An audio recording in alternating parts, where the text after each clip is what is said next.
అన్న వదిలిన బాణం కాస్త అన్నని బదలని బాణంగా మారింది. వీలు కుదిరినప్పుడల్లా వైసీపీ అధినేత మాజీ సీఎం జగన్ను ఏపీసీసీ చీఫ్ షర్మిల టార్గెట్ చేస్తున్నారు. తాజాగా మళ్లీ అన్నపై చెల్లి సంచలన వ్యాఖ్యలు చేసింది. ఆస్తి వివాదాలతో పాటు వక్ఫ్ బిల్లు అంశంలో వైసీపీ వైఖరిని షర్మిల తప్పుపట్టారు.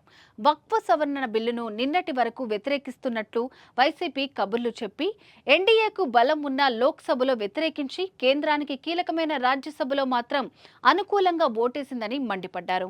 సరస్వతి పవర్ షేర్ల అంశంలోనూ జగన్ పై షర్మిల మండిపడింది.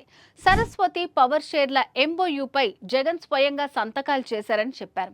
ఇప్పటి వరకు ఒక్క ఆస్తి కూడా తనకు జగన్ ఇవ్వలేదని వెల్లడించారు.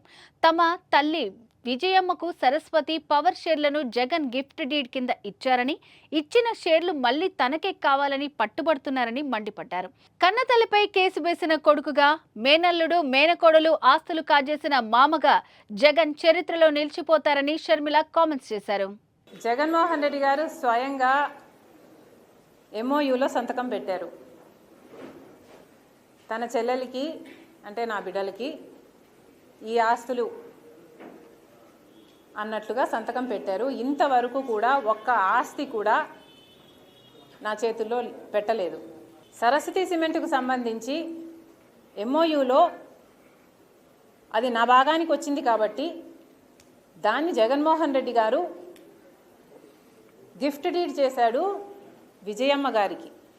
గిఫ్ట్ ఇచ్చేశాక షేర్స్ని ఇప్పుడు జగన్మోహన్ రెడ్డి గారు తల్లి మీదనే కేసు వేసి ఇచ్చిన షేర్లని నాకు మళ్ళీ వెనక్కి కావాలి అని అడుగుతున్నారు. ఇది జగన్మోహన్ రెడ్డి గారు ఆయన తల్లికి చేస్తున్న మోసం. కాకపోతే జగన్మోహన్ రెడ్డి గారు తల్లి మీద కేసు వేసిన వాడిగా మిగిలిపోతాడు. నా బిడ్డలకి, సొంత మేనల్లుడికి, సొంత మేనకోడలికి ద్రోహం చేసి వాళ్ళ ఆస్తులు లాక్కున్న వాడిగా మిగిలిపోతాడు. వైఎస్ వివేక హత్య కేసులో కూడా వైసీపీ పార్టీని అన్నని తన వ్యాఖ్యలతో షర్మిల ఇరుకున పెట్టే ప్రయత్నం చేస్తున్నారు. గురువారం మరోసారి వైఎస్ వివేక హత్యపై మాట్లాడిన షర్మిల నిందితుడు అవినాష్ రెడ్డి బెయిల్పై ఉండి సాక్షులను బెదిరిస్తున్నారని ఆరోపించారు. అలానే వివేక కేసులో సాక్షులు ఒక్కొక్కరుగా ప్రాణాలు కోల్పోవడంపై కూడా ఆవేదన వ్యక్తం చేశారు.